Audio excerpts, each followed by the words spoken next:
Video like जरूर कर लीजिए और ऐसे वीडियो लगातार फ्री में पाने के लिए चैनल को तुरंत सब्सक्राइब कर लीजिए और बेल आइकन को जरूर टैप कर लीजिए ताकि आगे भी सारे वीडियो आपको मिलते रहे। यूट्यूब में फॉलो करते हैं तो प्लीज ये वाला फ्री टेलीग्राम चैनल जरूर ज्वाइन कर लीजिएगा। सारे नोटिफिकेशन सारे अपडेट यहीं पे आते हैं, ध्यान रखिएगा। सारे क्वेश्चन अटेम्प्ट करिए और स्कोर अपना तुरंत कमेंट करके बताइए कितने सही हो रहे हैं कितने गलत हो रहे हैं, जल्दी से कमेंट करके बताइए। हेलो फ्रेंड्स, मेरा नाम है वैभव और आप लोग देख रहे हैं ग्राम समाज एवं विकास का जो हमारा सीरीज चल रहा है टॉप 30 एमसीक्यू का।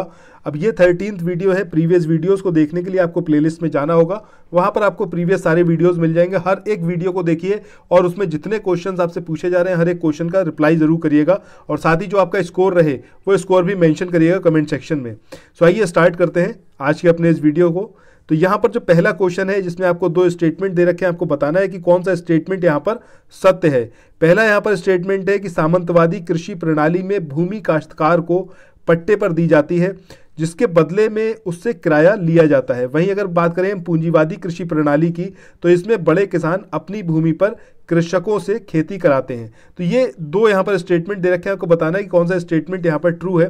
सो पहले स्टेटमेंट की बात करें तो पहला स्टेटमेंट भी करेक्ट है, वहीं दूसरा स्टेटमेंट भी यहाँ पर करेक्ट है। बहुत इंपॉर्टेंट है, एग्जाम में हो सकता है आपसे इस तरीके से पूछ लिया जाए कि सामंतवादी कृषि प्रणाली से आप क्या समझते हैं, समथिंग कुछ इस तरीके से आ जाए। तो ये स्टेटमेंट दोनों आप एज इट इज याद रखिएगा, डेफिनेशन है ये एक तरीके से सामंतवादी कृषि प्रणाली और पूंजीवादी कृषि प्रणाली की। सो इसके बाद अब मूव करते हैं अगले क्वेश्चन पे। अगला क्वेश्चन यहाँ पर गिवन है विनोबा भावे के बारे में। अब ये जो क्वेश्चन है इसमें कहा गया है कि विनोबा भावे द्वारा शुरू किया गया भूदान आंदोलन, इसकी शुरुआत निम्न में से कौन सी जगह से हुई थी? ये नालगोंडा से हुई थी, चित्तौड़ से हुई थी, गंटूर से या फिर कडप्पा से?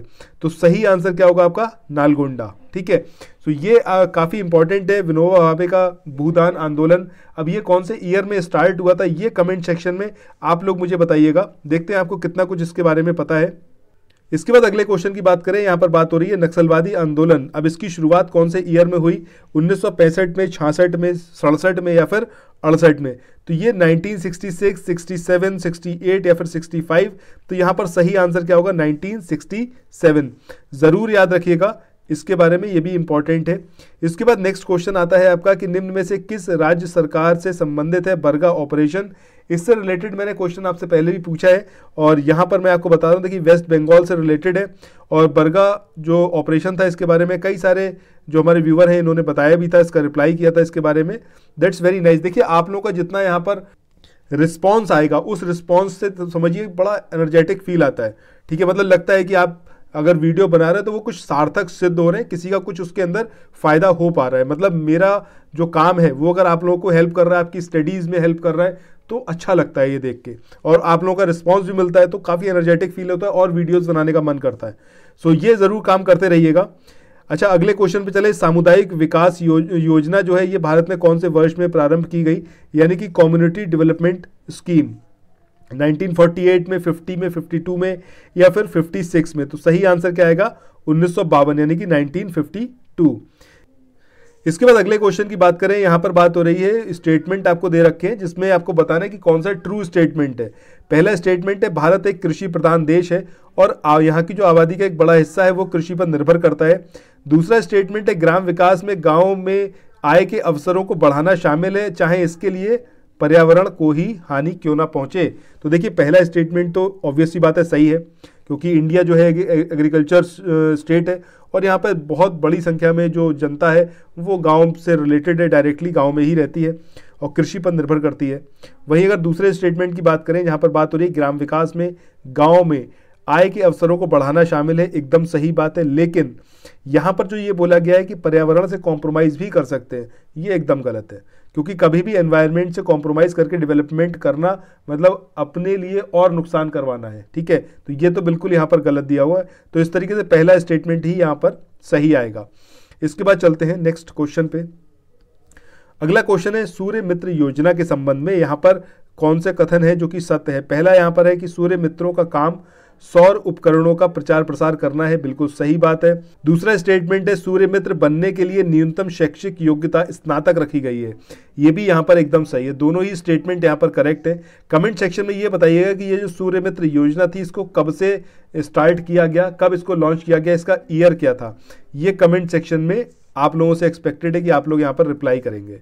सो अगले क्वेश्चन की बात करें, यहाँ पर बात करी गई है नवीकरणीय ऊर्जा स्रोतों पर आधारित संयंत्रों परियोजनाओं की स्थापना, संचालन, अनुरक्षण और सर्विसिंग के विषय में दक्षता के विकास के लिए जो प्रशिक्षण केंद्र है वो निम्न में से किस जिले में है? लखनऊ, गोरखपुर, हरदोई या बरेली? तो सही आंसर क्या आएगा आपका? लखनऊ। ये ट्रेनिंग सेंटर कहाँ पर है? लखनऊ में है। इसके बाद आगे बढ़े नेक्स्ट क्वेश्चन पे। अगला क्वेश्चन यहाँ पर है गैर परंपरागत ऊर्जा विकास एजेंसी उत्तर प्रदेश यानी कि यूपी नेडा, इसकी स्थापना निम्न में से किस वर्ष की गई? 1995 में, 1986 में, 1983 में या फिर 1993 में? तो सही आंसर क्या आएगा आपका? 1983, 1983 ये यहाँ पर सही आएगा। यूपी नेडा की स्थापना 1983 में की गई।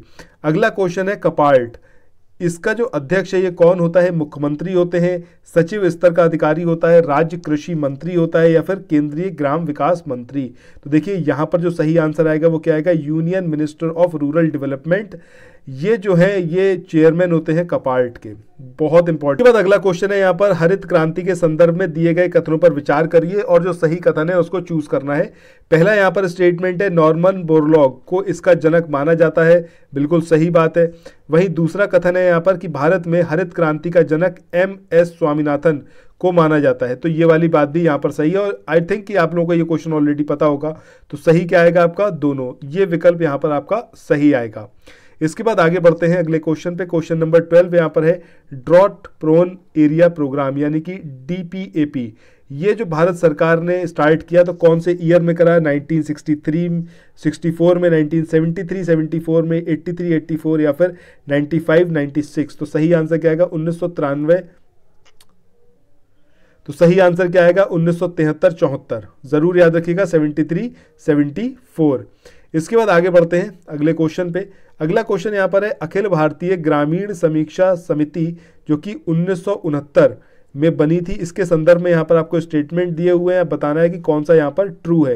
पहला स्टेटमेंट है कि इसके चेयरमैन V वेंकपतैया थे, ठीक है। वहीं दूसरा स्टेटमेंट है कि इनकी सलाह पर 1971 में 2 नए कार्यक्रम SFDA और MFAL इसका जो है शुभारंभ किया गया।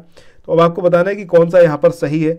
देखिए यहाँ पर पहला स्टेटमेंट भी हमारा सही है और दूसरा स्टेटमेंट भी हमारा करेक्ट है, तो दोनों ही स्टेटमेंट यहाँ पर सही है, ठीक है। किसके बारे में? अखिल भारतीय ग्रामीण समीक्षा समिति जो कि 1969 की है।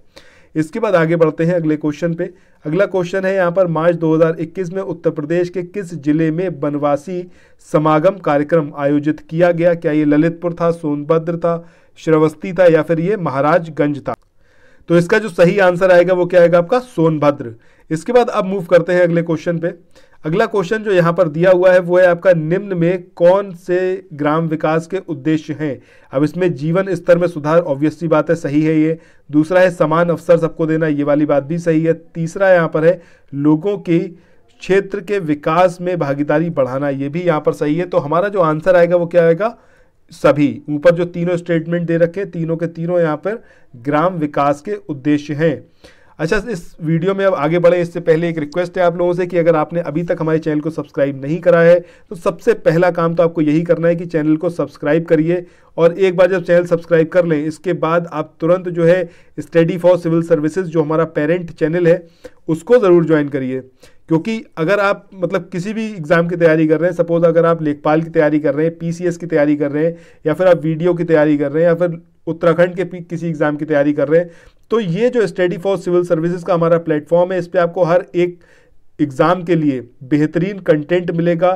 और सबसे बड़ी चीज़ ये है कि सब कुछ फ्री है, वीडियोस एकदम फ्री है।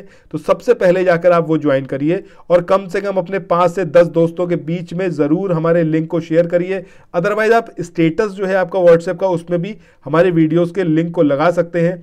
इससे ना सिर्फ हमारा वीडियो प्रमोट होगा बल्कि ज़्यादा से ज़्यादा साथी जो आपके हैं उनको भी यहाँ पर हेल्प मिलेगी, ठीक है। और लाइक का बटन सिर्फ इसलिए मत दबाइए कि आपको बस दबाना है, ठीक है। अगर आप वाकई लाइक कर रहे हैं तब आप लाइक का बटन प्रेस करिए और जल्दी से इसको जो है शेयर करिए अपने व्हाट्सएप पर, स्टेटस में लगाइए इस वीडियो के लिंक को, ठीक है। इसके बाद अब मूव करते हैं अपने इस वाले क्वेश्चन पे। देखिए यहाँ पर इस क्वेश्चन में जो बोला गया है वो है नवीन आंकड़ों के आधार पर विश्व में आलू उत्पादन में भारत का स्थान क्या है, पहला है, दूसरा है, तीसरा या चौथा है। तो देखिए यहाँ पर सही आंसर क्या आएगा, सेकंड। दुनिया में हम सेकंड नंबर पर हैं पोटैटो प्रोडक्शन में। इसके बाद आगे चलें अगले क्वेश्चन पे। यहाँ पर बात करी गई है जनगणना 2011 के अंतिम आंकड़ों के अनुसार उत्तर प्रदेश में ग्रामीण क्षेत्रों में दशकीय वृद्धि दर ये कितनी रही, 17.7, 18.7, 12.3 या फिर 14.5। तो सही आंसर क्या आएगा आपका 12.3 यानी कि 12.3। ये आपके जो यूपी का जनगणना का अंतिम आंकड़े थे उसके अनुसार उत्तर प्रदेश में ग्रामीण क्षेत्रों में दशकीय वृद्धि दर ये कितनी है आपकी 12.3। ज़रूर याद रखिएगा, बड़ा इंपॉर्टेंट है। और देखिए सेंसस वाले चैप्टर से बहुत कुछ आपको देखने को मिलता है, इसलिए ज़रूर ये आपको पता होना चाहिए। अगला क्वेश्चन यहाँ पर है जनगणना 2011 के अंतिम आंकड़ों के अनुसार 0 से 6 आयु समूह की जनसंख्या जो है उसमें शिशु लिंग अनुपात उत्तर प्रदेश के ग्रामीण क्षेत्रों में क्या रहा। तो ये 919 है, 923 है, 925 या फिर 829। तो सही आंसर क्या आएगा आपका 923। इसके बाद अब मूव करते हैं अगले क्वेश्चन पे। अगला क्वेश्चन यहाँ पर है उत्तर प्रदेश पर्यटन विभाग की पहल हेरिटेज आर्क, इसमें कौन सा जिला है जो कि शामिल है। तो यहाँ पर आगरा है, लखनऊ है और बनारस। तो ये देखिए तीनों ही जो स्थान है, तीनों ही जिले हैं, ये आपका उत्तर प्रदेश पर्यटन विभाग की जो पहल है जिसका नाम है हेरिटेज आर्क उसमें सम्मिलित है। अच्छा, कमेंट सेक्शन में आप बताइएगा कि हेरिटेज आर्क के बारे में आप और क्या जानते हैं। इसके बाद अगले क्वेश्चन की तरफ चलें। अगला क्वेश्चन यहाँ पर है मृदा स्वास्थ्य कार्ड योजना में मृदा का परीक्षण कितने पैरामीटर पर किया जाता है, 10, 11, 12 या 13। तो सही आंसर क्या आएगा आपका 12। 12 फैक्टर्स हैं जिनके बेस पर सॉइल का टेस्टिंग किया जाता है। इसके बाद अगले क्वेश्चन की तरफ चलें। अगला क्वेश्चन यहाँ पर है निम्न में से कौन सी केचुए की प्रजाति है जिसका उपयोग कंपोस्टिंग के लिए किया जाता है। तो ये अर्थवर्म की कौन सी वेराइटी है, कौन से स्पीशीज है जिसका यूज करा जाता है कंपोस्टिंग के लिए। तो ये आइसोनिया फोर्टिडा है, यूडलिड्स यूजेनी है या फिर ये पेरेटिमा है। तो सही आंसर क्या होगा, पहला भी यहाँ पर सही है और दूसरा भी यहाँ पर सही है। तो केवल 1 और 2 यहाँ पर सही आएगा। इसके बाद आगे मूव करते हैं क्वेश्चन नंबर 22 पर। यहाँ पर बात करी गई है निम्न में से किस वर्ष भारत में कृषि विभाग को एक स्वतंत्र विभाग बनाया गया। तो ये आज़ादी से पहले का टाइम था, तभी इसको जो है एक स्वतंत्र विभाग बनाया गया था कृषि को। तो ये आपका है 1919 से 1920 के ड्यूरेशन में। इसके बाद आगे मूव करते हैं अगले क्वेश्चन पे। अगला क्वेश्चन जो यहाँ पर है वो है आपका national centre for agriculture economics and policy research. ये एग्जैक्टली है कहाँ पर, यानी कि where is the national centre for agriculture economics and policy research centre. तो ये नई दिल्ली है, बेंगलोर है, देहरादून या लखनऊ। तो सही आंसर क्या आएगा आपका न्यू दिल्ली, नई दिल्ली में ये स्थापित है। ये जरूर याद रखिएगा, वेरी इंपॉर्टेंट। इसके बाद आगे बढ़े, अगला है यहाँ पर कृषि श्रमिक यानी कि एग्रीकल्चरल वर्कर्स जो होते हैं, इनसे आप क्या समझते हैं, क्या ये दिहाड़ी मजदूर होते हैं, बंधुआ मजदूर होते हैं या फिर कृषि कार्यों को संपन्न कराने के लिए रखे गए मजदूर होते हैं या फिर ऐसे व्यक्ति जिनकी जो जीविका है उसका मुख्य स्रोत कृषि भूमि पर आधारित श्रम हो। ठीक है, तो सही आंसर क्या आएगा आपका ऑप्शन नंबर 4। ऑप्शन 4 यहाँ पर सही होगा। इसके बाद आगे चलें अगले क्वेश्चन पे। अगला क्वेश्चन यहाँ पर है टोंगिया रोपवनी, इसका तात्पर्य किससे है। बीज रोपण प्रणाली है, ये वन रोपण प्रणाली है, फसल चक्र प्रणाली है या फिर इनमें से कोई नहीं। तो सही आंसर क्या आएगा आपका, ये वन रोपण प्रणाली है जिसको बोला जाता है टोंगिया रोपवनी। इसके बाद आगे हम चलते हैं अपने अगले क्वेश्चन पे। क्वेश्चन नंबर 26 जो यहाँ पर है वो है निम्न में से कौन राजस्व क्षेत्र को समाप्त करने या नामकरण करने का अधिकार रखता है। कोई राजस्व क्षेत्र है यानी कि रेवेन्यू एरिया है, उसका नामकरण करना है या फिर उसको ख़त्म करना है। ये जो राइट्स हैं ये किसके पास हैं, ये राज्य सरकार के पास है, जिलाधिकारी के पास, उप जिलाधिकारी के बाद या फिर आपका तहसीलदार। तो सही आंसर क्या आएगा आपका राज्य सरकार। ये अधिकार किसके पास है, राज्य सरकार के। इसके बाद आगे मूव करते हैं अपने आज के अगले क्वेश्चन पे। अगला क्वेश्चन है क्वेश्चन नंबर 27 की राजस्व विभाग के प्रशासनिक और न्यायिक सदस्यों के रूप में नियुक्ति पात्रता संबंधित कथन यहाँ पर दे रखे हैं, आपको बताना है कौन सा सही है। पहला यहाँ पर है प्रशासनिक सदस्य के रूप में वह व्यक्ति पात्र होगा जो कम से कम आयुक्त के पद पर आसीन हो। ठीक है, दूसरा यहाँ पर है न्यायिक सदस्य के रूप में वह व्यक्ति जो है वो पात्र होगा जो कम से कम कलेक्टर के पद पर रहा हो। तो इस तरीके से यहाँ पर देखिए दोनों ही स्टेटमेंट हमारे सही हैं, पहला और दूसरा। तो सही आंसर क्या है आपका? दोनों। इसके बाद अब मूव करते हैं आज के नेक्स्ट क्वेश्चन पे। क्वेश्चन नंबर 28 यहाँ पर है, ग्रामीण विकास में अनुसंधान के मुख्यतः जो क्षेत्र हैं वो कौन से हैं? ग्रामीण अर्थव्यवस्था है, ग्रामीण उन्मूलन है, या फिर पंचायती राज प्रणाली, या फिर ये सभी। तो देखिए यहाँ पर क्या आएगा आपको ऑप्शन, ये सभी जो है ये रिलेटेड हैं आपके ग्रामीण विकास से। ठीक है, ज़रूर याद रखिएगा। इसके बाद अब मूव करते हैं नेक्स्ट क्वेश्चन पे, क्वेश्चन नंबर 29। तो क्वेश्चन नंबर जो 29 है हमारा, वो क्या कह रहा है? देखिए यहाँ पर बात क्या हो रही है कि निम्न में से किस शहर से गंगा एक्सप्रेसवे नहीं गुजरेगी? कौन सा ऐसा प्लेस है जहाँ से गंगा एक्सप्रेसवे नहीं गुजरता? तो ये आपका बेरठ है, प्रयागराज है, अमरोहा है, या फिर मुरादाबाद। तो सही आंसर क्या होगा आपका? मुरादाबाद। ठीक है, मुरादाबाद से होकर नहीं गुजरेगा। तो अब बात करते हैं आज के आखिरी क्वेश्चन की। मनरेगा के अंतर्गत सामग्री संगठक के मामले में केंद्र और राज्य सरकारों द्वारा किया गया जो निजीकरण है, इसका अनुपात क्या है? 75-20 है, 80-80 है, 50-10 है, एग्जैक्टली है क्या? तो 75-25 यहाँ पर ये रेशो रहा है।